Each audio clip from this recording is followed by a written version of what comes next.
오늘 하나님께 저희 가운데 주시는 말씀은 시편 144편 1절에서 3절까지 말씀입니다. 구약 906쪽에 있는 시편 144편 1절에서 3절까지 말씀을 제가 받들어 읽겠습니다. 나의 반석이신 여호와를 찬송하리로다. 그가 내 손을 가르쳐 싸우게 하시며 손가락을 가르쳐 전쟁하게 하시는도다. 여호와는 나의 사랑이시오 나의 요새이시오 나의 산성이시오 나를 건지시는 이시오 나의 방패이시니 내가 그에게 피하였고 그가 내 백성을 내게 복종하게 하셨나이다. 여호와여 사람이 무엇이기에 주께서 그를 알아주시며 인생이 무엇이기에 그를 생각하시나이까. 아멘. 오늘 하나님의 크신 사랑과 은혜가 하나님 그 사랑하신 하늘의 교회와 또 주일 예배에 나온 성도님들 가운데 함께하기를 축복합니다. 누가복음 19장을 보면 이런 말씀이 나옵니다. 31절에 예수님께서 예루살렘을 향하여 십자가의 길에 가실 때 예수님께서 이 감람원이라 불리는 한쪽에 있는 이 벳바게와 베다니에 가까이 가셨을 때 제자 가운데 둘을 보내시며 그들 가운데 말씀하십니다. 너희는 맞은편 마을로 가라. 그리로 들어가면 아직 아무도 타보지 않은 나귀 새끼가 메어 있는 것을 보리니 보라 끌고 오라 라고 주께서 이 제자들 가운데 말씀하십니다. 그리고 예수님께서는 제자들 가운데 이렇게 말씀하십니다. 만일 누가 너희에게 어찌하여 푸느냐 라고 묻거든 말하기를 주가 쓰시겠다 라고 말씀하여 주십니다. 한 주간 부흥회를 준비하고 그리고 하늘의 교회를 묵상하고 주께서 주신 사람들을 묵상하고 저를 묵상한 한 주의 시간을 보내었습니다. 늘 하나님 앞에 서서 두려움 가운데 스스로 물어보는 것, 그리고 하나님께 물어보는 것은 하나님 앞에서 한 명의 또 하나님의 자녀로 신앙인으로 또 목회자로서 하늘에게 담임 목사로 다른 길을 가고 있는가라고 스스로 물어봅니다. 또한 오늘 내가 하는 모든 사역들과 일들 그리고 사람들을 모아가는 것 그리고 이 모든 것들이 하나님이 보시기에 어떠한가 스스로 질문을 던져봅니다.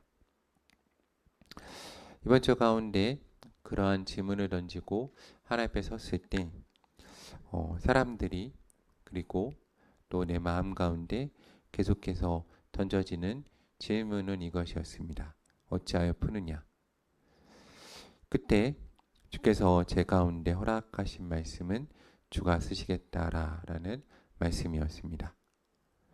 오늘 주께서 우리 하늘의 교회 가운데 또 예배하는 모든 성도들 가운데 함께 하셔서 이 은혜를 우리 가운데 허락할 줄로 믿습니다. 우리가 삶을 살아가면서 우리가 우리 가운데 메인 것들 또 내가 가진 것들을 풀고자 할 때 사람들이 어찌하여 그것을 푸느냐라고 질문할 때 주께서 우리 가운데 찾아오셔서 주가 쓰시겠다라고 말씀하시는 은혜가 하늘의 교회와 성도 가운데 있기를 소망합니다. 한 주간 제 자신도 개척교회 목사로 내가 정말 하나님 가운데 이 땅 가운데 필요한 사람인가라고 질문하며 기도할 때 정말로 악한 마귀 사탄이 제 가운데서 늘 이런 질문을 계속하였습니다. 너는 어찌하여 풀고 있느냐? 그때 주께서 제 가운데 들려주셨던 음성, 주가 쓰시겠다. 그 음성이 교회와 성도들 가운데 들리는 은혜가 있기를 소망합니다. 우리가 길을 가다 보면 인생을 살다 보면 때로는 길이 막히고 어려울 때가 있습니다. 길이 보이지 않을 때가 있습니다. 그럼 그때 우리가 질문을 던집니다. 내가 맞는가? 내가 지금 바로 가고 있는가? 하나님이 나를 택하셨는가? 성경을 보면 그런 질문을 던진 사람이 많이 있었습니다. 저희가 잘 아는 다윗 왕도 그러했습니다. 사무엘하 5장 12절 말씀을 보면 이런 말씀이 있습니다. 다윗이 여호와께 자기를 세우사 이스라엘 왕으로 삼으신 것과 그 백성 이스라엘을 위하여 그 나라를 높이신 것을 알았더라. 아멘.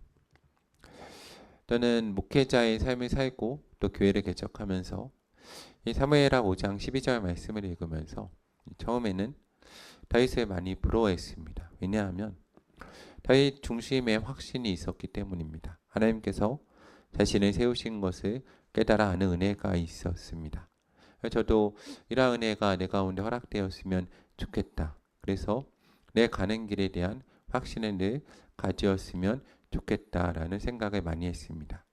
하루하루가 정말 힘든 현실 가운데 길이 보이지 않을 때 하나님이 나를 택하시고 세우셨다는 확신이 있으면 흔들리지 않고 주께 주신 힘과 능력으로 마음을 새롭게 하고 나아갈 수 있는 능력이 있기 때문입니다.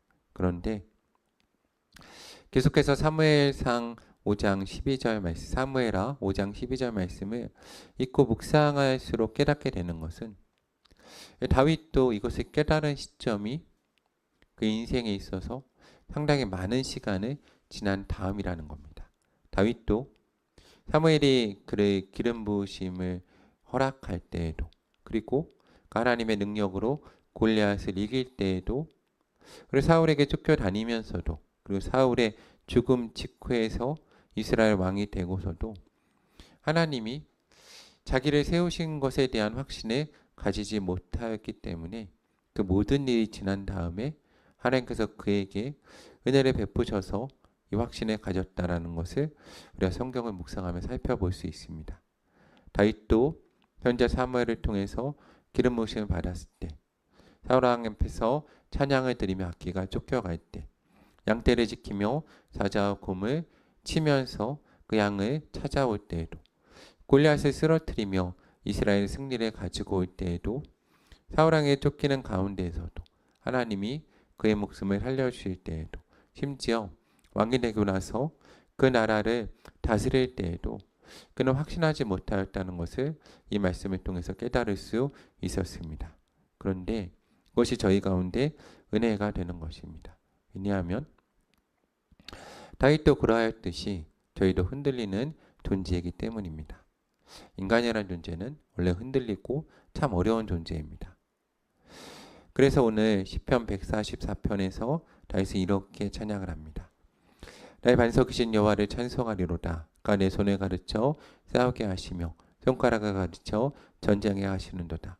여호와는 나의 사랑이시오 나의 요새이시오 나의 산성이시오 나를 건지시는 이시오 나의 방패이시니 내가 그에게 피하였고 그가 내 백성을 내게 복종하게 하셨나이다.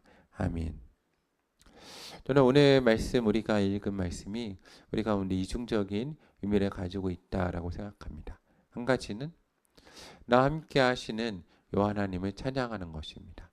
다른 한 가지는 주께서 나를 싸우게 하시고 나를 세우신 그 어려움을 난 주께 아뢰는 것입니다. 다윗은 그의 평생을 이스라엘 백성을 위해서 때로는 자신의 생명을 위해서 싸우는데 시간을 보냈습니다.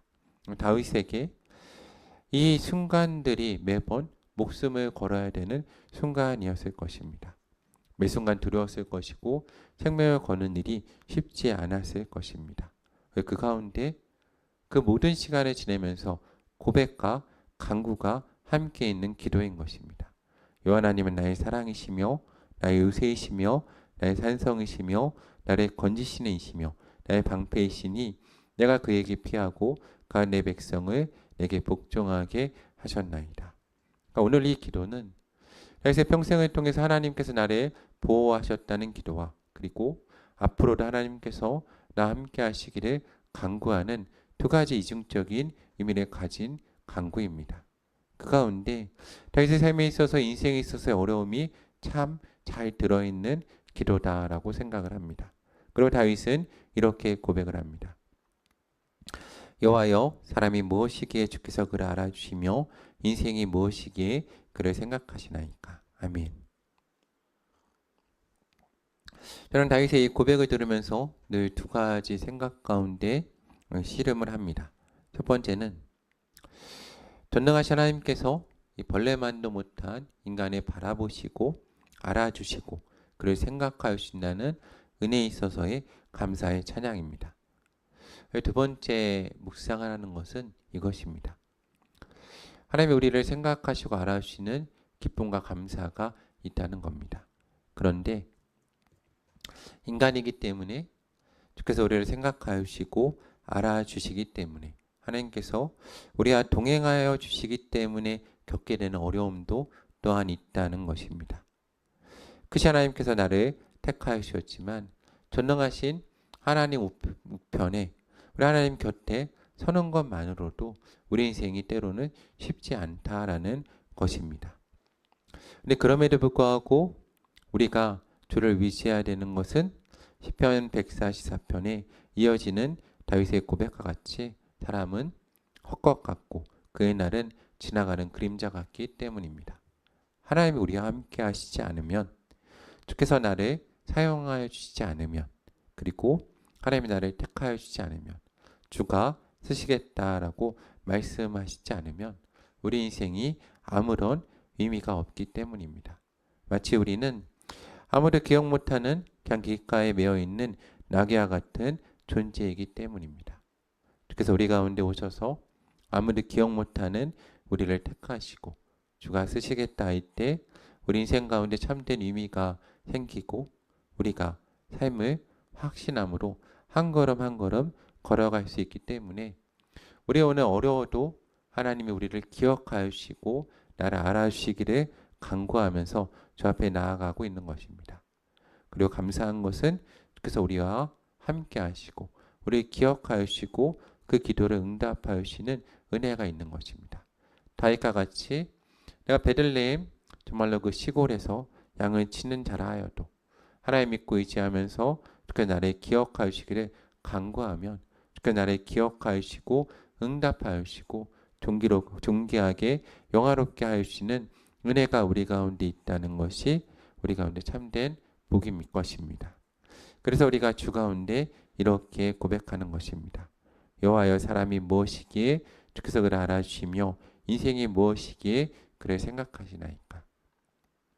저는 우리가 사랑하는 이 시편의 말씀 가운데 다윗의 철저한, 정말로 어떻게 보면 처절한 신앙적인 고백이 있다라고 생각합니다.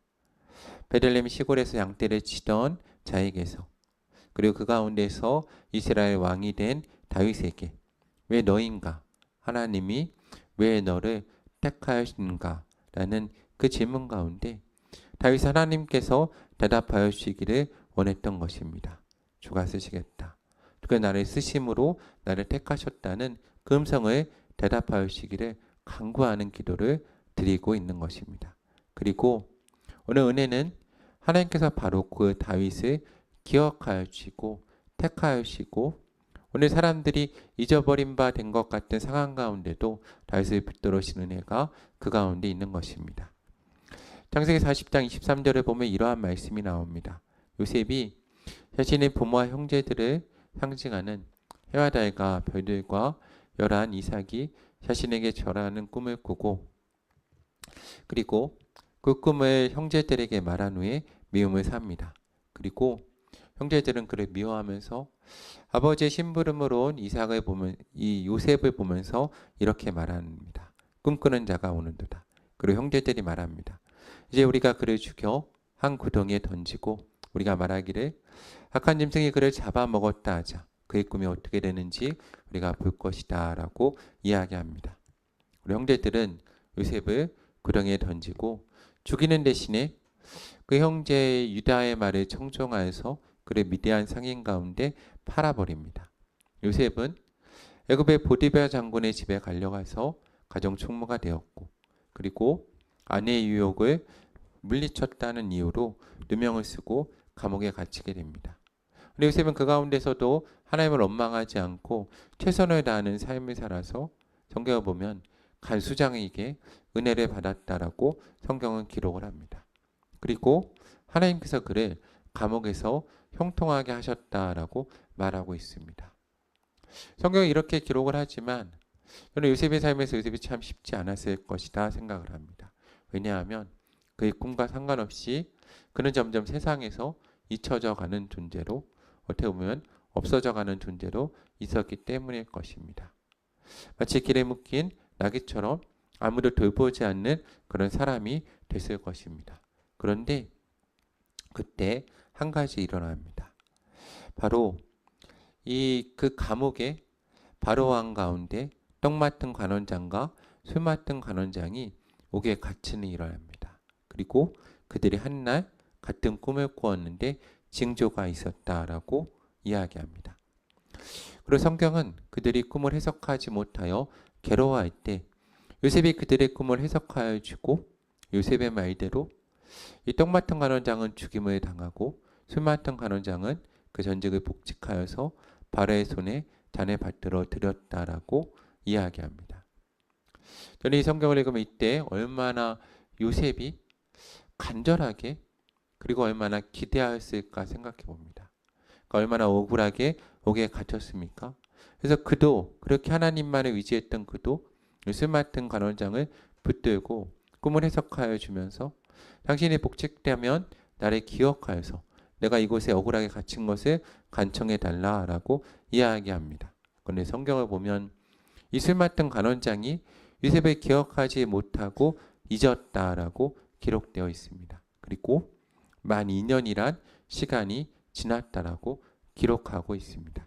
성경은 세상이 요셉을 잊었다라고 합니다. 그의 아버지도 요셉이 죽었다 생각하고 그를 포기했을 것이고 그를 판 형제들도 요셉을 잊었을 것입니다. 요셉을 유혹하였던 보디발의 장군의 아내도 요셉을 잊었을 것이고 그를 옥에 가던 보디발 장군도 그리고 은혜를 입은 떡 맡은 관원장도 그를 잊었을 것입니다. 세상 모든 사람들이 요셉을 잊었을 것입니다. 그런데 성경은 그때 하나님이 그를 기억하셨다라고 기록하고 있습니다. 하나님께서 요셉을 기억하고 계셨습니다. 세상이 요셉을 잊었다는 그 말의 반대말은 그리고 하나님이 그를 기록하신 것은 하나님은 그렇지만 요셉을 잊지 않고 기억하셨다는 말씀입니다. 하나님께서는 요셉을 사용하셔서 바로의 꿈을 해석하게 하시고 그로 미래를 준비하게 하시고 또 하나님은 요셉으로 하여금 이 창세기의 사탄의 도전에 완벽하게 승리하게 하십니다. 창세기는 요셉이 마무리를 짓습니다. 그리고 이렇게 말합니다. 내가 하나님을 대신하리이까 당신들은 나를 헤아려 하였으나 하나님과 선으로 바꾸사 오늘과 같이 많은 백성의 생명을 구원하게 하려 하셨나니. 아멘. 하나님이 우리를 기억하십니다.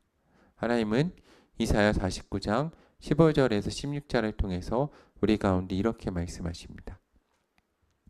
여인이 어찌 그 젖먹는 자식을 잊겠으며 자기 태에서 난 아들을 긍휼히 여기지 않겠느냐. 그들은 혹시 잊을지라도 나는 너를 잊지 아니할 것이라. 내가 너를 내 손바닥에 새겼고. 아멘. 오늘 주께서 우리를 잊지 않으십니다. 그리고 주님께서는 오늘 우리를 그의 손바닥에 새기셨다라고 말씀하여 주십니다. 오늘 아무도 기억하지 않고 세상 가운데 잊혀진 존재와 같은 나귀와 같은 저희들 가운데 주께서 말씀하십니다. 누가복음 19장 30절 31절 말씀에 보면 아직 아무도 타보지 않은 나귀 새끼가 메어 있는 것을 보리니 불어 끌고 오라. 만일 누가 너희에게 어찌하여 푸느냐 묻거든 말하기를 주가 쓰시겠다 하라. 아멘. 주님께서 우리를 사용할 줄로 믿습니다. 오늘은 시편 144편의 다윗의 고백과 같이 고백하며 주 앞에 나아가기를 기도합니다. 여호와여, 사람이 무엇이기에 주께서 그를 알아주시며 인생이 무엇이기에 그를 생각하시나이까. 아멘.